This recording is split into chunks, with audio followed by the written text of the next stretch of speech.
It's 9:15 and from Winchester, engineering announcements for the radio and television trade.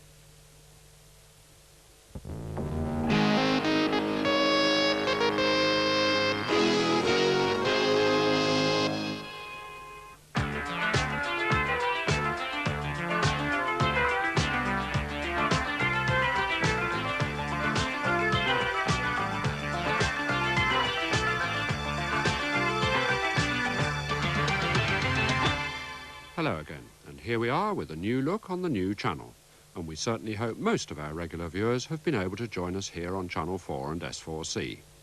But straight down to business, and the independent local radio service for Newport Gwent is about to take to the air in a new section of the VHF band. We have full coverage details this morning, and also the latest on the stations for Brighton and Stoke, due in a few months. In our regular transmitter news, we report on 4 more existing relays soon to get Channel 4, and we've full details of 2 brand new stations. In South Wales, Barryport for HTV Wales and S4C, and in Tunbridge Wells, St Mox, to carry the programmes of TVS. But we're concentrating on independent local radio this morning, with 1 station just about to start trade tests and 2 more due in late summer. Gwent Broadcasting, delayed back in March, is now well and truly on the way with trade tests due to start on Thursday. The service is for the Newport area, and about 310,000 people live within the total survey area, covered by a co-sited pair of VHF and MF transmitters at Christchurch.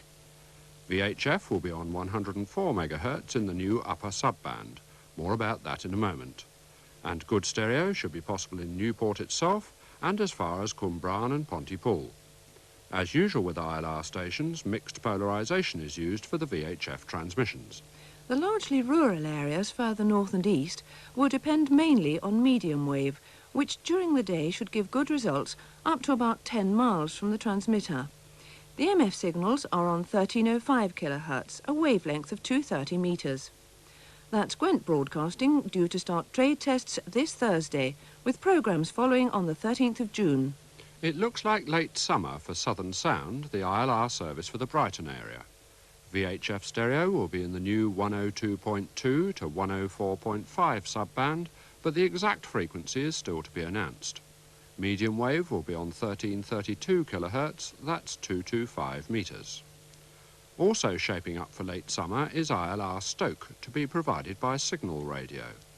The VHF frequency is, again, still to be announced, but will also use the new upper subband. Medium wave will be on 1170 kHz, that's 257 metres. All 3 of those stations will have VHF allocations above 100 MHz. In fact, they are the first in that newly available subband of 102.2 to 104.5 MHz. This is the first step in the process of giving over the whole of Band 2 to radio broadcasting, eventually right up to 108 MHz. Of course, existing stations will remain unchanged, at least for the time being. But radios like this have got problems. A few old sets only go up to 100 MHz. We don't think there can be very many around now, but be prepared for customers who say they can't find their new station. Others who can tune in may not realise that they have to tune right through the emergency services. So please be prepared to help any bewildered consumers. We've produced an engineering information leaflet about the new local radio subband, which we'd be happy to send on request. You can take a note of our address and phone number at the end. Transmitter news now, and even though this transmission no longer penetrates the parts the 4th channel cannot reach, dealers and riggers already watching us may well be concerned about any other transmitters on their patch. So we'll continue to announce Channel 4 and S4C transmitters as they are commissioned. And 250,000 more people will be able to get the new channel later this week as the Malvern station begins trade tests on Channel 68. Official service will be from the 10th of June. And it's possible that the Poole relay will also begin 4-channel working later this week, although there's a chance it may slip back into next week. The channel at Poole will be 53. And due in about a fortnight, Channel 4 from Carnmoney Hill and Keighley. We should have more positive news of these 2 next week, and also of Stroud, which has just slipped back a little in the schedule.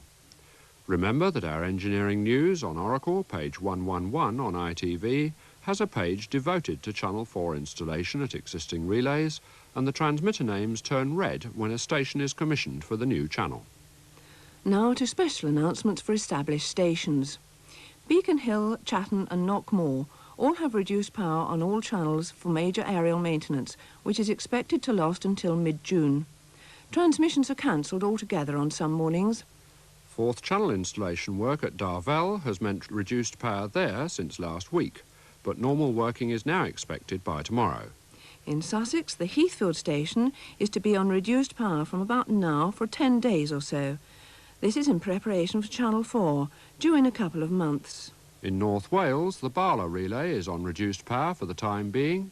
It should be back to normal in a matter of days. And tomorrow, the Carmarthen relay will be off the air from 9 in the morning until about 3 in the afternoon, during a mains interruption. Both Rye and West Runton will be off tomorrow from 9 o'clock until sometime in the afternoon. This is for Electricity Board maintenance. And finally, Radio Air's transmitters at Morley are liable to reduced power all this week for work on the aerials. New relays now, and it's back to South Wales, where the Bury Port station, northwest of Swansea, is due on the air by the end of the week. About 700 people in northern parts of the town should find a much improved service is available. HTV Wales will be on Channel 61 with S4C on 54, so it's Group C/D aerials and they're to be vertically polarised. That's Bury Port in South Wales, due on the air in a few days' time. And in Tunbridge Wells, the St Mark's relay is nearing completion and is due on the air in a week or two. The station should improve reception for about 2,200 people in central parts of Tunbridge Wells, just to the east of the Common. TVS programmes will be on Channel 60, but Channel 4 on 53 will not be available until about August, when the Pembury station is equipped. Group CD aerials will be needed vertically polarised. That's St Mark's at Tunbridge Wells in Kent, due on the air in a week or two. Advance warning now of 2 more stations due on the air in 2 or 3 weeks. In Hertfordshire, Welwyn will have London ITV on Channel 43 and Channel 4 on 50. Aerials will need to be Group B vertically polarised. And in the Central District of Scotland, Aberfoyle will carry Scottish Television and Channel 4 on Channels 61 and 54 respectively. Group C/D aerials will be required at Aberfoyle, again vertically polarised. That's 2 stations due on the air in early June. That's about it for this week. So here's our address if you want that new local radio sub-band leaflet, or for any queries you may have about independent television or local radio services. It's Engineering Information Service, Independent Broadcasting Authority, Crawley Court, Winchester, Hampshire. Postcode SO21 2QA. You can telephone us on Winchester STD code 0962 822444. Alternatively, you can phone our London number 584 7011, but please ask for engineering information. Do join us again at 9:15 next Tuesday on Channel 4 or S4C. In the meantime, have a good week. From John Lovell and from me, Maury Nicholson, goodbye from Crawley Court.